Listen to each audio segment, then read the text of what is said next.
All right. Hey, most leaders don't realize it, but the area of their business they understand the least, sales tax and financial operations, is often where they're losing the most control. Today's guest, Holly Hoffman, aka the sales tax lady, has spent 15 years inside audits, tax law, and advisory, helping companies turn that confusion into clarity and control. Welcome to the show, Holly. How are you? Good. Thanks for having me. Awesome. Look, we were talking a little bit offline here that I kind of knew someone that was in your space, but this is so cool to meet someone because this is a rare thing. Like you do something really special, really unique, and I'm very excited to have you on because I think our audience could really learn a ton of some of the nuances that's going on in this sales tax world and maybe not paying attention to it as much as they should. So, would love to understand kind of how the business started? Were you in corporate America, grinding away, learning your craft, and then went on your own, or did you come out of being a CPA right into this specialty? What's the journey initially start with? Well, my journey was long, actually. I worked in corporate America for probably 14 years and then realized I hit my ceiling before I had a degree. So then I finished my degree and went to work for Wisconsin Department of Revenue and audit because I really liked audit. And while working in audit, Um, I decided to specialize in sales and use tax because not many people know sales and use tax. So why not make myself useful in a underutilized space? And while working at Department of Revenue, I was doing a lot of taxpayer outreach because my background is a lot of speaking. So I ended up taking over as head of the Wisconsin Department of Revenue Speakers Bureau. So I was out traveling the state of Wisconsin, actually training tax professionals and businesses on sales and use tax law. I progressed into a higher level role at Department of Revenue where we implemented sales tax law changes, and I became the contractor sales tax specialist for the state. I was the expert in that area. I did all sales tax law implementation, but I was a contractor expert. And we wrote publications, articles, administrative code rulings, responded to taxpayer questions, things like that. And then I was running the Speakers Bureau. And when I was out speaking to tax professionals and businesses, I realized no one knows the tax law. And when I was speaking, I wasn't allowed as an employee of the state to advise. I couldn't even refer people to a professional that I knew sales tax, which wasn't many. And I realized in 2019, I don't want to do this. The state was moving away from education. And I thought, wow, this is this is not where I want to be. I don't support where the state was going. So I decided to leave the state and start my consulting company and basically do what I was doing for the state, but more freely and be able to educate actual businesses. So that's what I did. I left the state, created my consulting company, and my goal was to help businesses with compliance and implementing compliance and do that. And then I provide free education. I speak as much as possible for people to provide that education, but it's best yet to provide that education within the business, applying it to their specific adaptation of whatever their business is, because no two businesses are alike, and provide that guidance as they're working their business. It's interesting. You said something about the state deciding to go away from education, which you would think would be the complete opposite of our government. Should be educating us in this big book that we have to read of laws and taxes and all this stuff. So, and they keep on growing that book. But interesting. But hey, look, that's the entrepreneur in you, right? That saw a gap, saw an opportunity, saw the ability to be out in the marketplace teaching people now and helping them. So, and then you mentioned, there are different because I'm in C&I. I'm a banker and looking for acquisition opportunities and all the types of these things that are bolt-ons and this, that, and the strategy. But nobody talks about sales tax. There's just kind of a thing that happens because you're selling, right? And I've heard of intrastate and interstate and local community, municipality, and all that type of stuff. So it's interesting that you decide to plant your flag there. When you did that, obviously you came from having some authority with your background. Was there a hard transition going from a government employee, meaning it kind of had it built in that mechanism of authority, to transitioning in your own brand and sharing the message that, hey, if the state's not going to educate you, better get educated, but now you have to pay me directly to do something like that. What was that transition like for you?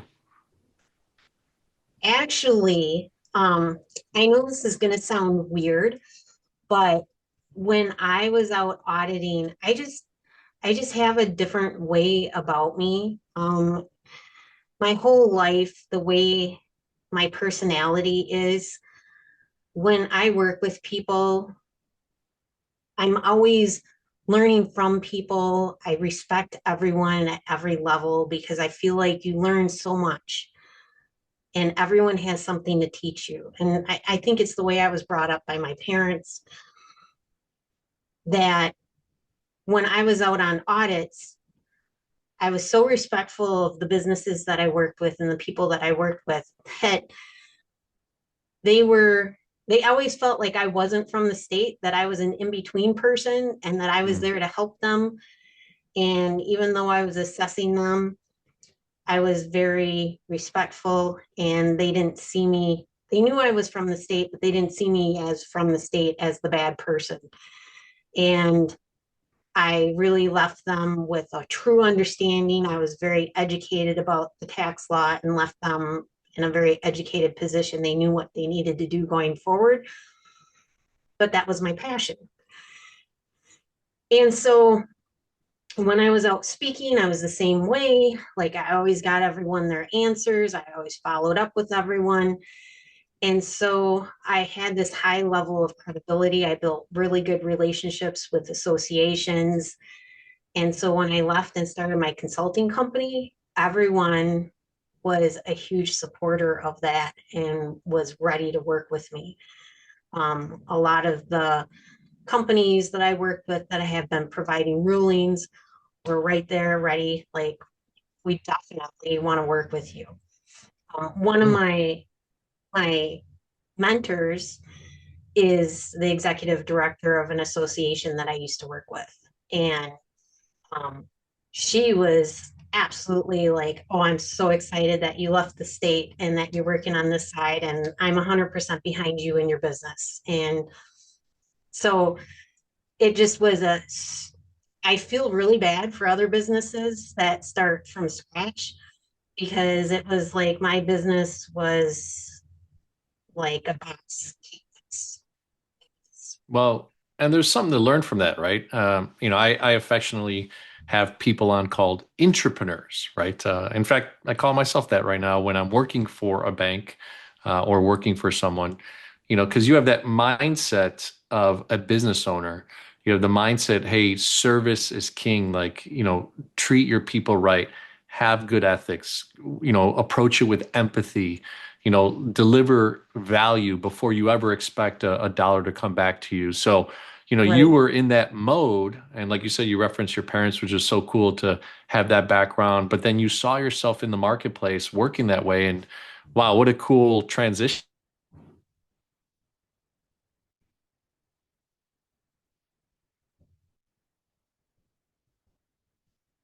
And you had built-in clientele and those types of things. So, all right, tell us the first, probably 60, 90, 180 days, obviously it's always to go from paycheck to building your own income stream is a little bit different. And you had a nice ramp up period that you didn't have to worry about so much of promoting yourself, marketing because people were supporting you. What was that transition like for you then? Did you already research prior how much value in the marketplace this might have as a consulting fee? Did you go straight to a retainer? Did you go to a monthly subscription? What was kind of your process in that thought pattern?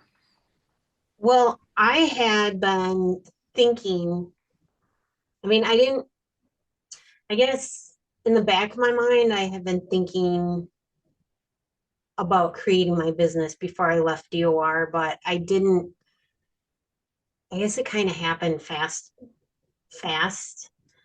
I mean, while you're working at the state, you're not really allowed to pursue outside um, opportunities.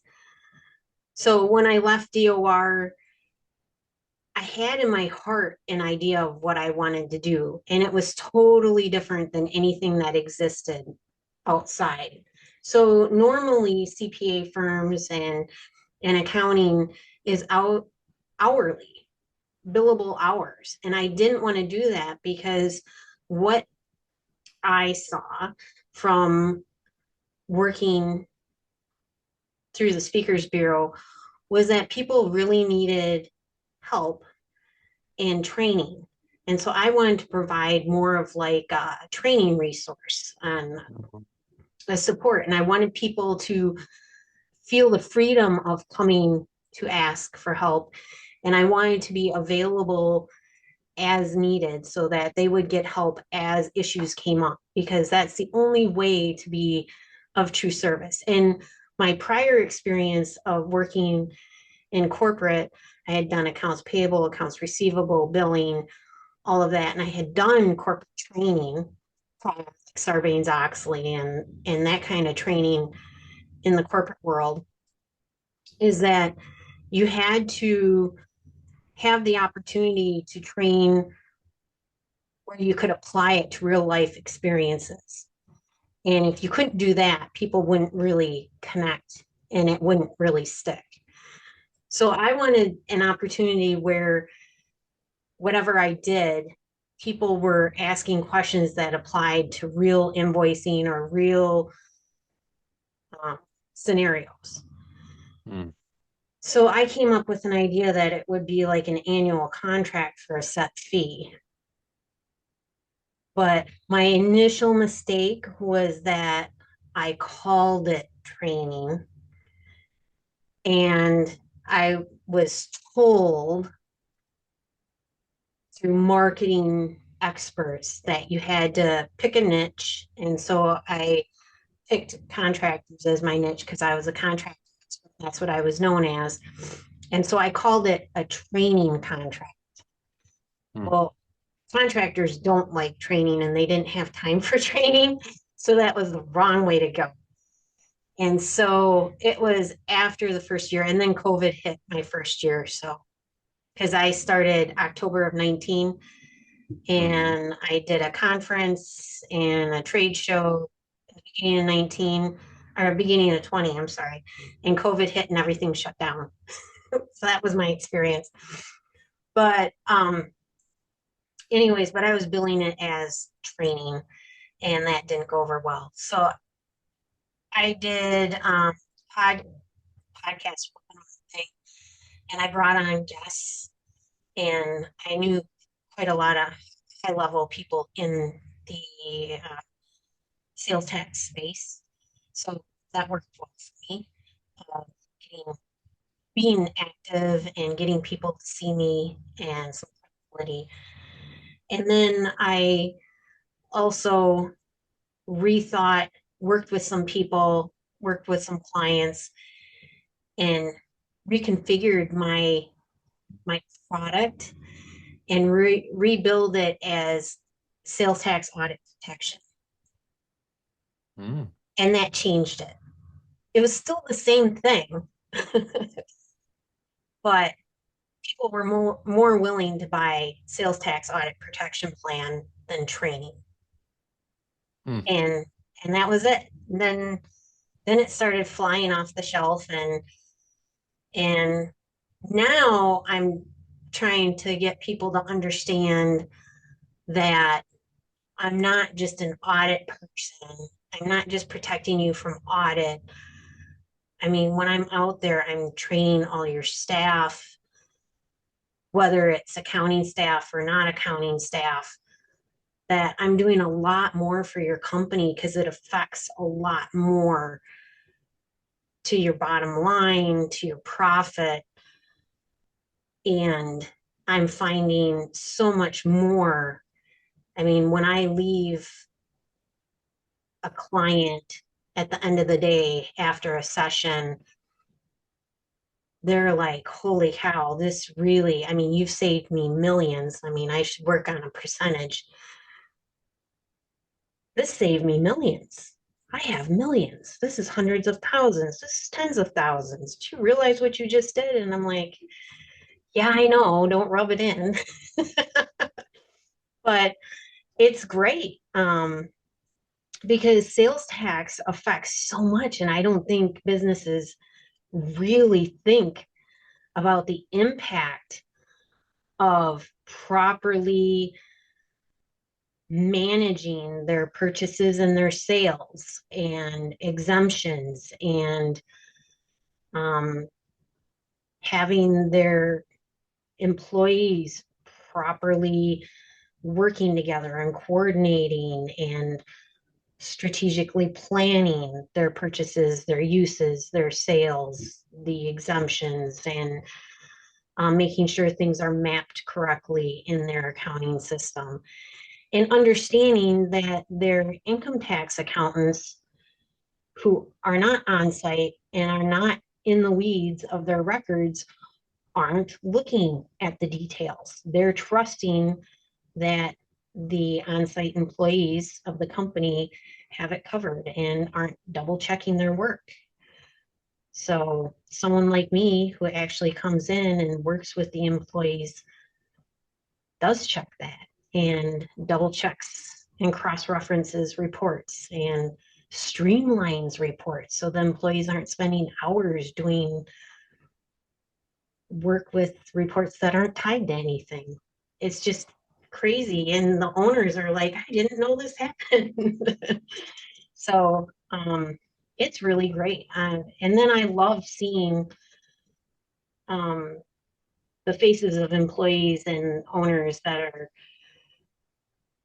see the results of what we do and um, showing them documentation of this is why we did this and this is reference materials so they're not lost. Sometimes, you go to training and you hear stuff and you're supposed to be able to understand what someone told you and you don't want to admit that you're lost, but then to have someone follow up and give you documentation and cheat sheets that you can follow and be there if you have a question, that's, money in the bank.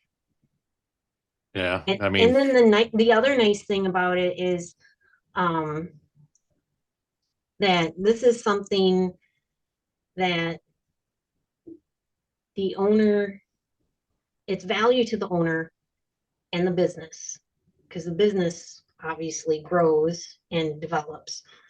But then each employee, this is something each employee takes with them. They're developing and growing, and then the employee morale is better. And something else that I've seen businesses hire me because they have internal strife because departments can't trust each other. But we build systems and reporting structures that then you can trust the data in one department to the other department. Hmm. Tons of layers there. And I love that riff that you just went on because I think there was so much to learn over the context that you put it into. Initially I thought, oh, okay, I think she's sharing a train to trainer model, meaning going into CPA firms and you're kind of adding a value add to their services. But it sounds like you not only did that, but you also went directly to clients. And do you have a mix of that portfolio where you train the trainer per se, bring in a ton of value so that the people doing the CPA work from the day to day, even right now, well, it ended March 15th for the extensions for corporate, but Um, that's an arena, but it sounds like you also have developed where you go direct. And has there ever been a situation where maybe you have a CPA firm that you're working with that also happened to have that client that contacted you directly, in that sense, or how did you separate those two?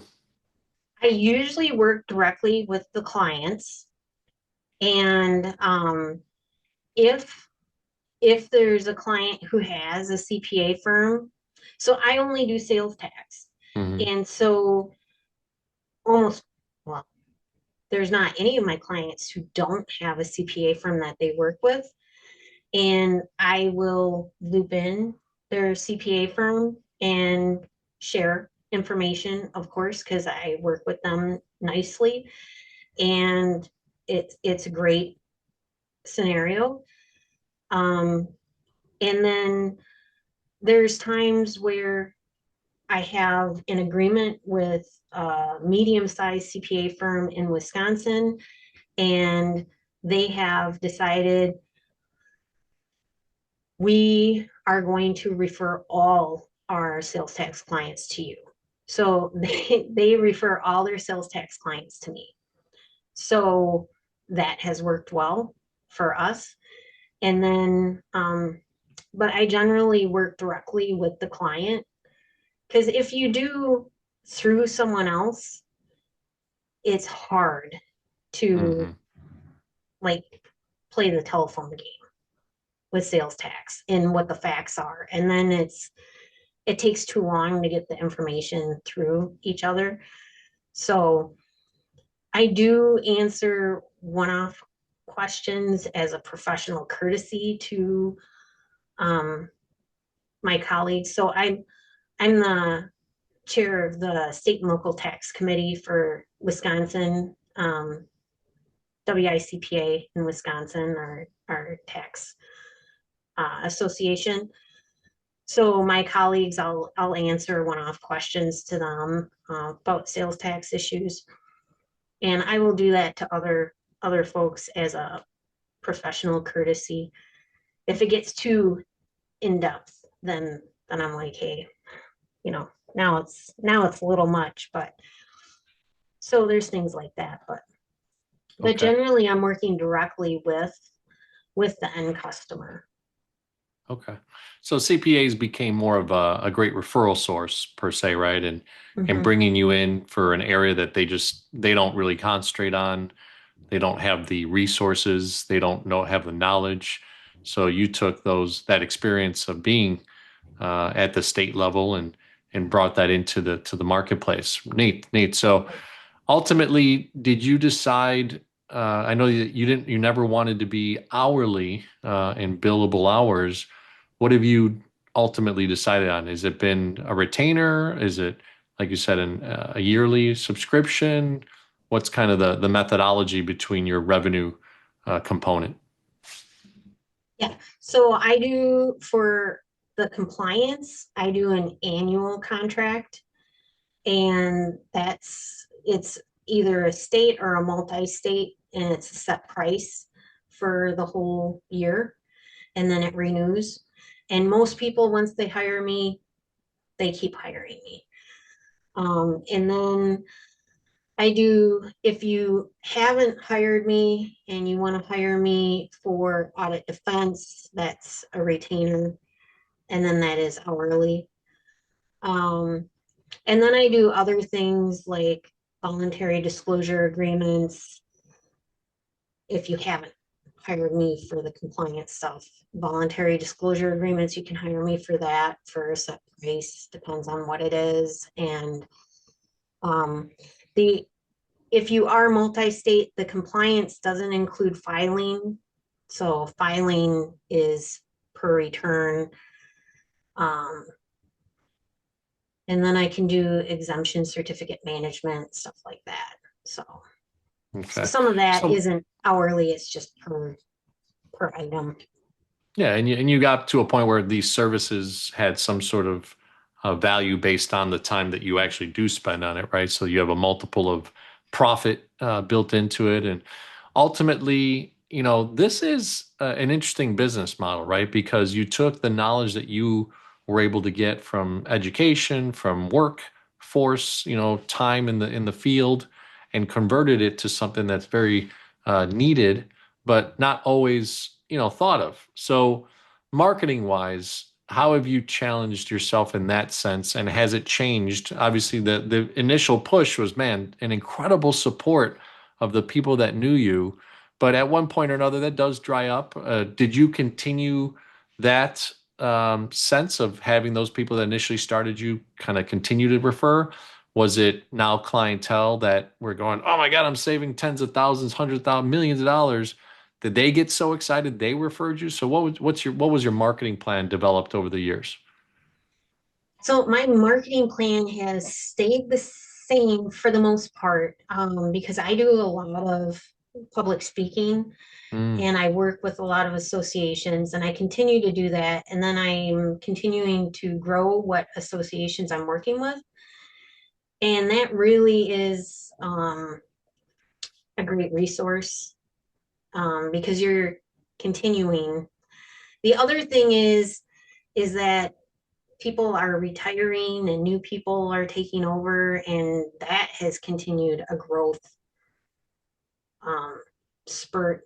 That's something I didn't really think about, mm, that people are moving jobs and retiring, and that has created a different a legacy of job new growth. But the other thing I have done is a PR campaign, and that has really helped um, with getting my name out there. And I do trade shows and speaking across the country. So really, my speaking is in education is my primary um, way of getting clients, because for me, getting in front of people and educating them on what I do is what draws them in.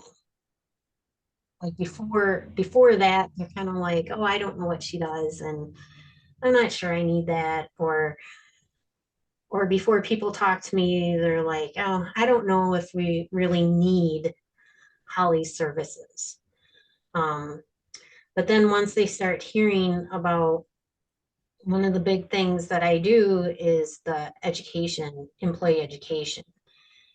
And nowadays, what everyone's facing, and this is why the state went away from education, is that we have a lack of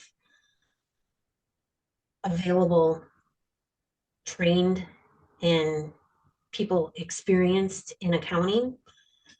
So you'll see that CPA standards,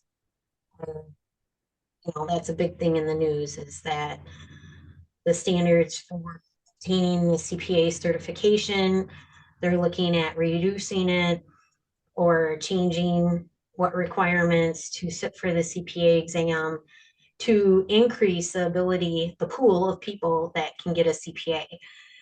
And I'm not saying that's bad or good. I'm just saying it's just that we have fewer people and fewer experienced people. And CPA firms are struggling with lack of people. And the state is experiencing the same thing. Right now, the state of Wisconsin is at half staff for auditors. And mm, so they're struggling to get auditors. And it used to be that 80% of DOR audit staff had at least 10%, 10 years of experience. Right now, DOR audit staff, more than 80% has less than 5 years of experience, and that includes supervisors. So mm. it's very inexperienced. So So go go ahead. ahead, go ahead. So it's the same thing's happening in private enterprise. And so to have someone like me who can come in and train someone, like one of my mechanical contractors, they hired a manager, a CFO, and she came from manufacturing, but they said, hey, no problem. We can train you because we have Holly. So she can train you on sales and use tax for contracting. So we can bring you on, get you up to speed. We have Holly to train you. So they were comfortable with bringing her in because she had all the other skills, but I could bring her up to speed on sales and use tax and get her trained in. So they were comfortable with bringing her on. But otherwise, you're limited on your choices for hiring. And then what do you do? And the companies don't have the time for training. And then what do you do for the questions of the staff underneath in the meantime? Well, they had me answering the questions. Hmm. So this brings up an interesting point. I mean, and I'm assuming you've probably faced this or been asked this, but with the advantage of AI and things that are happening, and the ability to grab data, and I appreciate the reaction. What are your thoughts? Like, if a workforce is depleted and we have this interesting tool that sometimes can not be right all the time, and depending on the sources it's referencing and all that stuff, it could be a bit off. So you'll always need supervision, or at least up to now, you still need supervision. I think I keep on hearing today is the dumbest AI will ever be today, and it only gets smarter every day. So there's got to be an inflection point, right? So what are your thoughts on, if Holly Hoffman can't be everywhere, have you thought about also a book or some sort of FAQ on your website, or something that's automated that they could tap into resources, stuff like that? Or have you already thought of that, or are you thinking of that and maybe implementing AI as a tool? What's your thoughts about behind that? So I'm playing with AI for sales tax and it's horrible. All right. So don't, please do not use AI for sales tax. Even when I give AI specific, like my own PDF of sales tax info Mm-hmm. and ask it to like put it into a nice summary, it changes it incorrectly. So please do not use AI for sales tax at this point. It's not good. Fair. Fair. Um, but I continue to play with it to see because I'm just testing it because it's fun.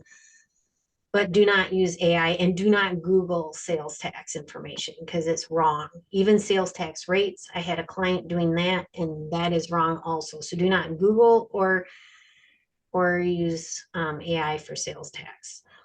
Both wrong. You All have to right. go to the DOR websites, the state websites to get the tax rate information. So just so you know, for your audience information. But I am working on a platform, a training platform. I have one already that I'm building and trying to get that set up and established. So I've been working on that. Also using interns, and so that's a struggle in itself, but so working on that to get that together. So I am working on that, and it's a pretty robust platform with videos and a database and all sorts of great things, interactive and everything. So yeah, and there's so many new tools to build that as I'm building it, more stuff comes out to make it even better, and then so it's fun. So yeah, I'm working on that to have that available for clients to use, and when that comes out, then they would be able to track their employee training on there and everything. It's really great tools. Yeah, I'm working on that. Interesting. Well, I think people should be super glad that you're working on, because I think we talked offline that there is only one of very few that know what you know. So this is very unique, Go for CO community. I mean, it's not something that every, CPA knows, every, CFO knows, like all these types of financial people. I'm a commercial banker, and, I just thought, hey, it's a number that you find out that you're supposed to do 7.85, 6.24, whatever it may be, right? Like, and you just click it in there into the process, and that's it. You just set it and forget it. But obviously, there's not a set it and forget it situation here. So, Go for Show community, if you're an owner, a business owner, someone that's a CFO, someone that's a CPA that would love to work with Holly, I mean, I would be listening in big time right now, and hoping for some of those tools, because Holly can't be everywhere either, right? So Right. that's one of the cool things. I know some tools out there like you ever heard of Lightspeed VT, Lightspeed Virtual Training?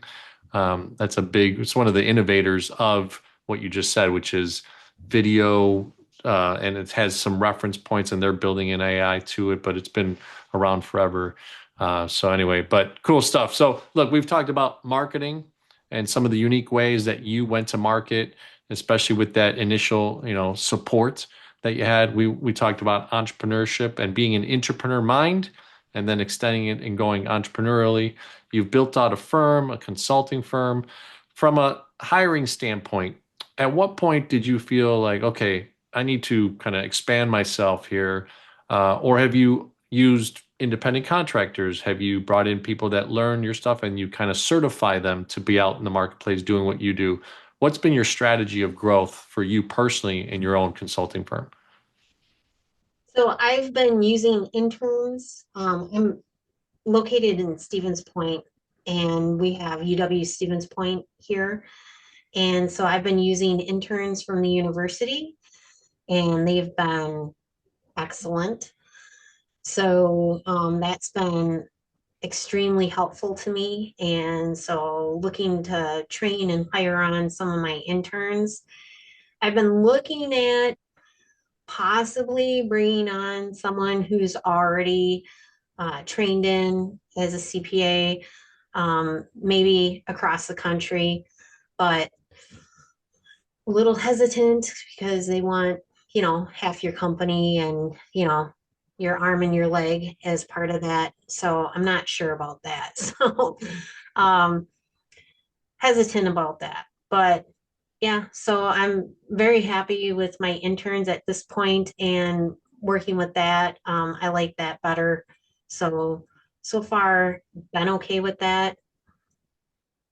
But So, in sorry to cut you off, but then I guess from a framework, the interns are doing some of the legwork. Is that so?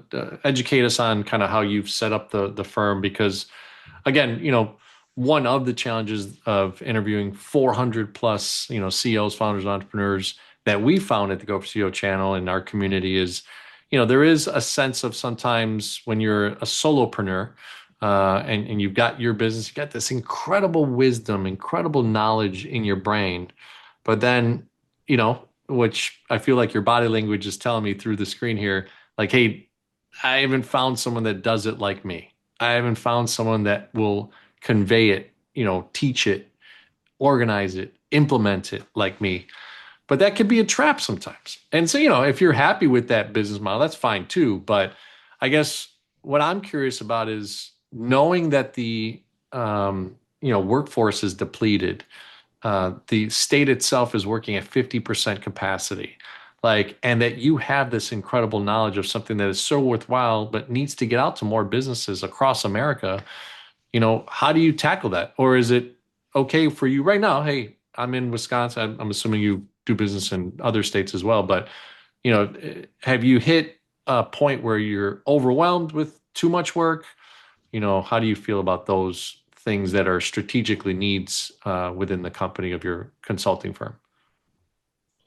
I think right now what I'm to be okay, so to be fairly honest, I think my homework for me is setting up better systems within my company because I have grown to the point where I need to do that of creating systems.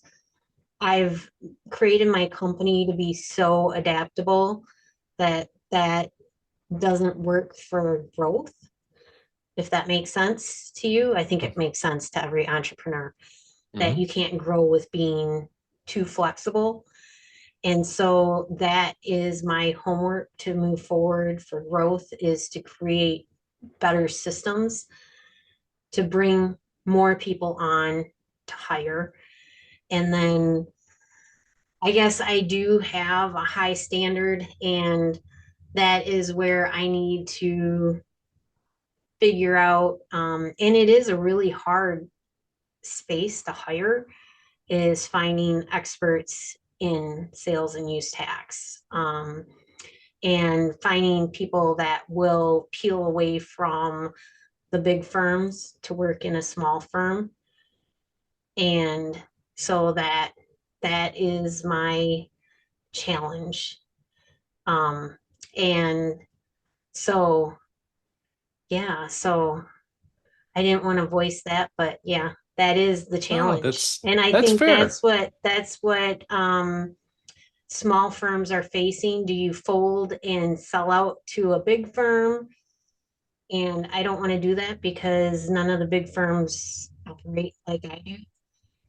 And I don't want to do that.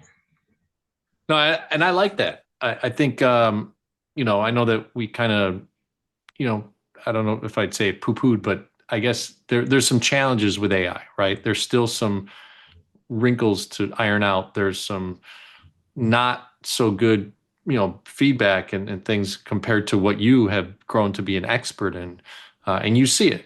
So I think over the next 6, 12, 18 months, one of the strategies might be looking at it and, forgive me for being a little bit consultative here, but, I think one of the things is maybe matching up the workload with some of these other one of 30 or 50 or 100 of you that are in the United States, right? Like forming a small peer group, right, of you guys and gals that are specifically sales tax experts. And I shared with you my own accountant and guy that I work with, he is actually in that space. So it's so cool to meet someone else, and starting to work in that dynamic, right? And obviously, you all have a certain amount of capacity, right? You can't have unlimited clients come in. You probably reject some, I would think, every once in a while, and tell them you just don't have the capacity. But maybe you give them some FAQ stuff or some brochure or something like that, right? So I get it that you're building your platform, but that is a challenge, right? And Go for Shield community, this is a real world problem of a small business, right? Looking to grow, but not enough talent. And then how do you supplement your knowledge and put that into someone else, right? So one thing I will say, there's a guy named Alex Ramosi, he talks about a lot. He's like, to go from solopreneur to business owner, the thing is also thinking of it as, hey, you may know 100% and you're the best of the best of the best that you do, but could you get someone to 85%, 90% of what you do, right? And be okay with it because that's where scalability comes in, right? And growth and opportunity. And then maybe set up some mechanisms where the work that they do is then also reviewed in your process, in your workflow, so that you could have extreme confidence that, hey, that person that's doing it at 90%, 85% is then reviewed to get it to 98.8, right? So there's something to that effect. So does that resonate? Yeah. The whole thing is I feel like what I do is really not that hard, to be honest. And I know this sounds crazy, but it's not. And my interns don't have a problem doing what I do. What they have a problem with is that I'm so well rounded and I can do many different things. And that's what they struggle with. And they find Yeah. that overwhelming. And that's where I'm having an issue. Nothing I do is hard. It's the well-roundedness. And that just blows my mind because I don't feel that's hard. Well, and what do you truly mean when you're saying well-roundedness? What is that pain point? Uh, that every day is a different day, that we do so many different things. We go out, we work with clients, we do business advising. Like, that's what I don't get. I don't know. Um, Everything I do is so simple. It's just that there's no exact roadmap. And so I don't know. I mean, that's just the interesting part. So I Yeah. don't know. I got to figure that out.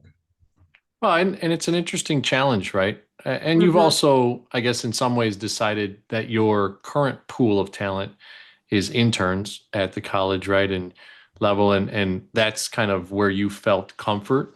Um, Sometimes maybe a more seasoned, person comes in, and like you said, they want, your legs, your arms, and half the business. I think it's a measurable approach of, hey, what talent can you either joint venture with, set up an affiliate model, but still have supervision so that your brand, your name, your context of the way you do business can still be 100% valued, right, in the marketplace, but has a flow through someone else that also has that, like you said, well-roundedness and stuff. So I'm excited. I think it's an interesting time for you because ultimately what you've come upon in this world and that you've done for, now 6.5, almost 7 years, um, is unique. And I was actually thinking, well, how do you market it and stuff? But it's so interesting. Once you do what you do, it literally becomes its own marketing, voice, right? Because what business owner doesn't go to their other friends that own businesses? Hey, you need to talk to Holly. Like, oh my Yeah, gosh, you just saved me. Like it's automatic, right? Especially when you make right. a big difference like that. So it'll be cool. I love to, it'll be cool to stay in touch and that and bring you back and hear kind of the growth of what you're going to look at and how you're going to do it. So, all right, Holly. Well, look, the ways that we end the podcast is CEO. So client experience, which I think, man, your heart has poured out today. I feel like it really shows how you do business is truly the client experience. So I'll give you 60 seconds on kind of the value proposition from your firm's perspective and your leadership. What does it mean to do business with Holly and your firm?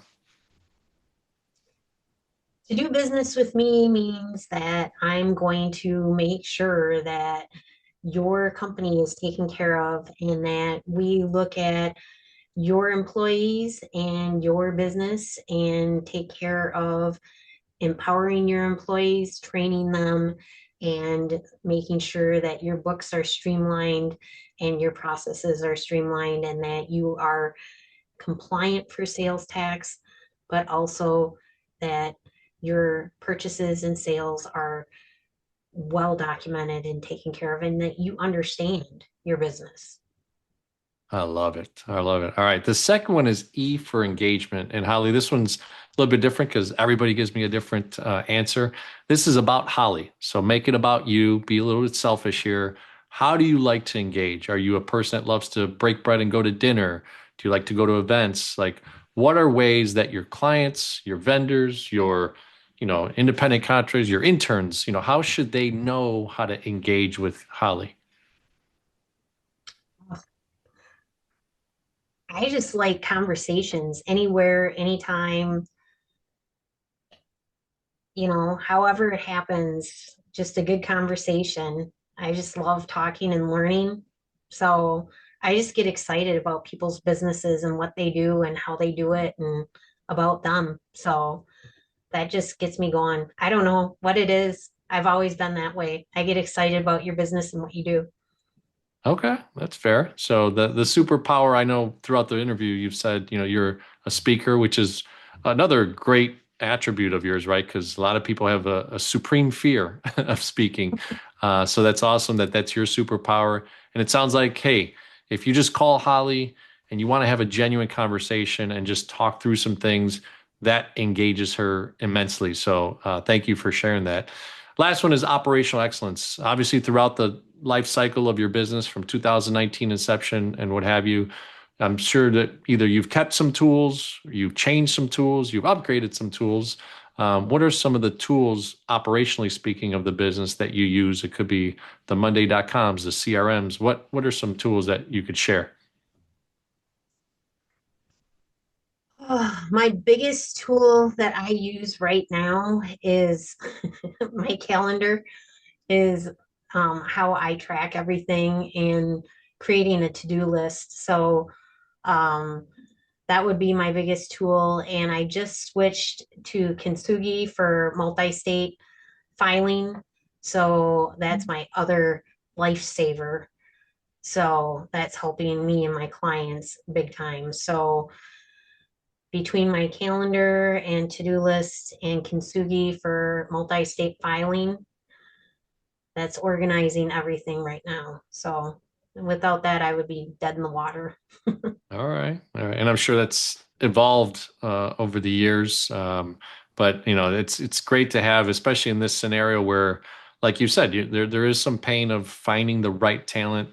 You know, putting the interns in a space where they feel they can take a bigger load off your shoulders, and then also finding other people around you. So I'm excited to hear the next steps over the next 18 months of kind of where you end up and start moving towards, especially with some of the video stuff you're doing, the FAQs, the platform, and those types of things to really educate the marketplace. So, what's the best way to get a hold of you, to contact you, to reach out to you, to do business with you? What would you say is the best way to do that?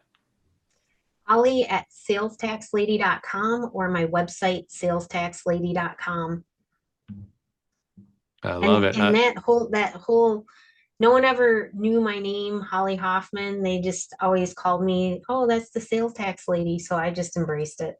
Yeah. Hey, it's nowadays with social media, it's something that's a hook, a hashtag, a way of branding yourself. So really cool stuff. Like I said a few times now, it's felt like a genuine passion that you have, and I appreciate you coming on the Go CEO channel and sharing that with hopefully millions of business owners that'll see this and people that can really engage and say, oh, wow, Holly's genuine and what she's doing and authentic about what it is. And, not always the most exciting thing to talk about taxes and those types of things, but when you have someone with the conviction that you have, and then the actual, results that are coming out of it, it's pretty powerful. So thanks so much for coming on the Go CEO channel. Sounds good. Thank you.